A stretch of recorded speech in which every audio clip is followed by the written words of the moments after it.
Morning, everybody. Today I'll be presenting my Keystone project, Murder, I Think, a short story by myself, who is Sean Hines. And it's information there. Let's continue. And that's the title screen. All right, so this project covers two main ideas, which are the difficulty of diagnosing a mental illness and how said mental illnesses or disorders are portrayed in the modern media. Now, the difficulty with diagnosing a mental illness comes in two parts. The first part is the fact that certain mental illnesses can have many different causes, like, say, suffering a specific brain injury, or inheriting some bad genes, or exposure to some sort of toxin or virus in the environment. And then there is also the fact that different mental illnesses can have similar symptoms which could affect treatment because different mental illnesses require different treatments. Like, say, for example, anxiety, depression, bipolar disorder, those all affect a person's mood and can affect their ability to socialize with other people. However, in the popular media, mental disorders are often portrayed in a very specific way, namely by being extremely debilitating, make it very, very difficult for them to live a normal life, and with always presenting a set of specific symptoms. For example, say, let's consider the case of prosecutor Harvey Dent, also known as Two-Face, for those of you who are comic fans. He is the stereotypical case of dissociative identity disorder, also known as a split personality disorder. Two personalities, one good, one evil. Even though that is not usually the case, with people with DID having multiple personalities, more than two, and those personalities aren't necessarily defined by mere morality. Consider also the case of Dustin Hoffman's character in Rain Man, and who is usually responsible for conflating autism and savant syndrome, even though the majority of people who have autism are not savants in any way, shape, or form, and those who are savants are usually not autistic.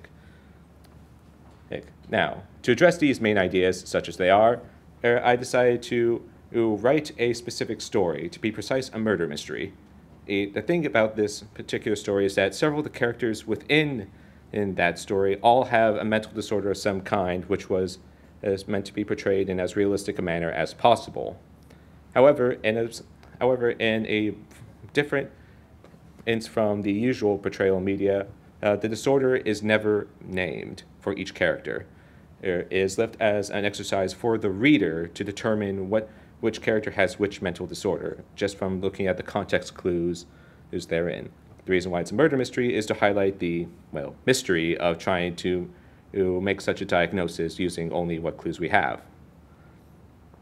Now, in order to write such a story, I need to do a bit of research first.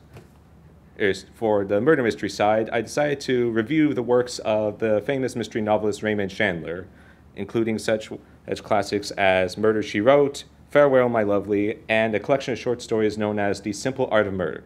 Cheery. As for the mental disorder side, I decided to review several different case studies, particularly those by the esteemed Dr. Oliver Sacks in his collection of stories, The Man Who Mistook His Wife for a Hat. Unlike Raymond Chandler, those stories are actually true. Now, in the story, there are two main forms of character description.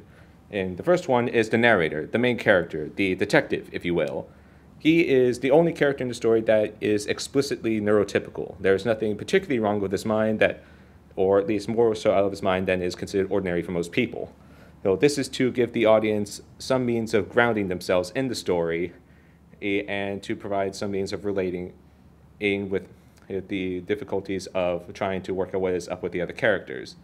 As mentioned before, several of the people he talks with have a neurological disorder of some kind. Notably, these people what have disorders are on both sides of the law as compared to usual depictions, and there are no cases of psychopathy or schizophrenia whatsoever. So no people with hallucinations and erratic behavior and so on. Our writing process is simple. It began by I simply wrote out the scene and the character's actions first. Then, if the character felt like it fit a specific disorder, I rewrote the scene to make it a bit more prominent so that the reader would have a slightly easier time of trying to work out what is going on. Afterwards, I edited the scene so that the story actually hangs together as a story. And now, as a brief treat, an excerpt from the story. For context, this is after the detective is interviewing a janitor by the name of Mulroy in the bar The Crossed Arms. I sidled over next to the man. "Excuse me, are you Mr. Mulroy?" There was a grunt. I took that as yes.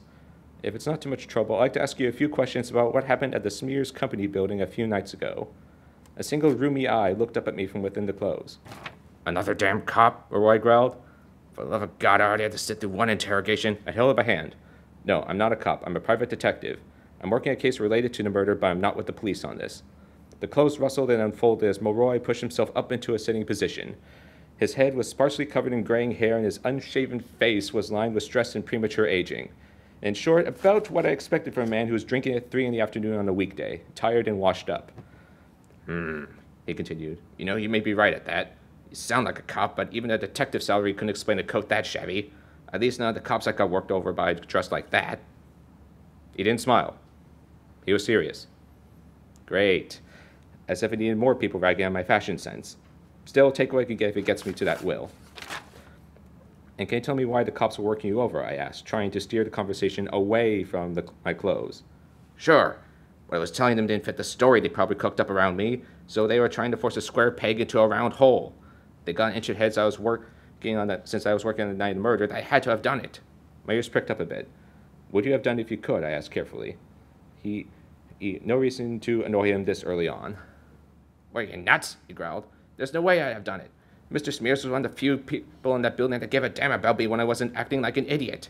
Plus, he never made a mess in his office bad enough for me to have to go in and clean it, which is more I can say for some of the other slobs I work for." All right.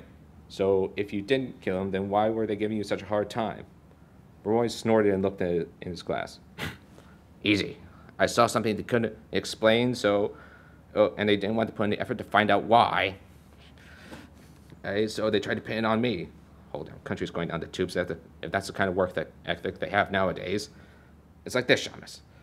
Late last night, I was doing my final rounds before I had to skedaddle so the night watchman can lock up. It was around 1:15, according to one of the wall clocks.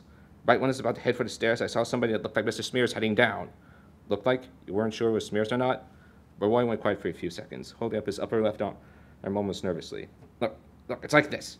I'm not good at all the faces. Terrible. Oh, I don't know what the ducks called it, but something about my brain screwed up, so I can't really remember faces all that good. I mean, I know they have faces, like noses, scars, ears, all that stuff, but damned if I can remember it after the fact.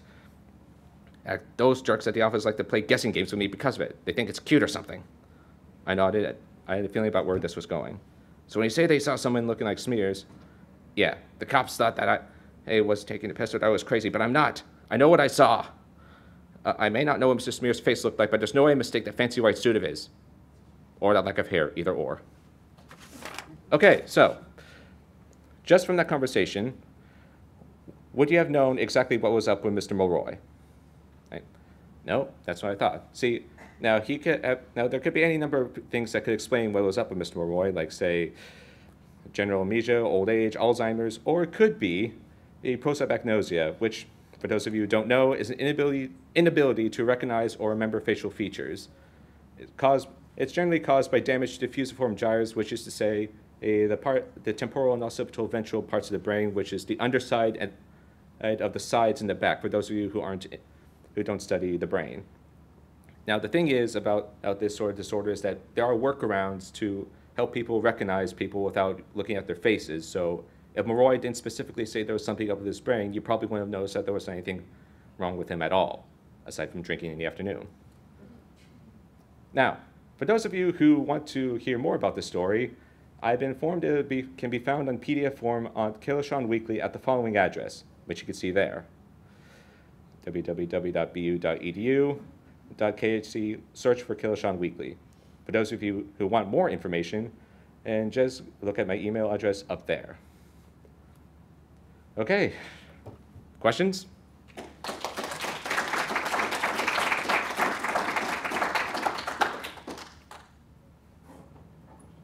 Yes. Did you struggle at all when you were writing it to properly describe the characters and show what mental disorders they had without kind of like stereotyping them or make it sound like you were making fun of them? And like, how did you navigate that? To answer your first question, yes. To answer your second question, it took a bit of editing and review with the esteemed Professor Zatlin, who is right there, to make sure that the characters were still humanized despite having the disorder. I try not to make the disorder the entire thing about them, but it is still, regrettably, a prominent thing about them. Anybody else? Yes, you in the back. I'm really interested in your process. Like, how did you come up with this idea? How did you just start getting words down on paper? What was your editing process like? All right. The idea, quite honestly, came to me very briefly in a class as I was wondering what kind of project I wanted to do. I didn't want to do a standard research paper, which would be expected of me as a STEM project, so I decided, why not write a story that relates to my major in some way? As for the editing process, it honestly was just rereading my work and seeing and what didn't quite feel right, getting a second opinion, and changing as needed. Anybody else? Yes. How did you pick which disorders you wanted to focus on? Like I explained before, I wrote a character. I started out by writing the character, watching the behavior. If it seemed abnormal at all, I then looked at some case studies to see which ones were most closely would help explain what was up with the character the best, like which fit it the best, and then I made those details a bit more prominent. And so it wasn't like, hey, this character is going to have such and such. It was more like I wrote that this character is like, he could possibly have this, you know? So the character that we learned about didn't recognize faces before you had thought of associating it with. Yes, with potentially prosopagnosia. Yes. Yeah. Yeah. Anybody else? All right, I shall turn it over to whoever is coming next.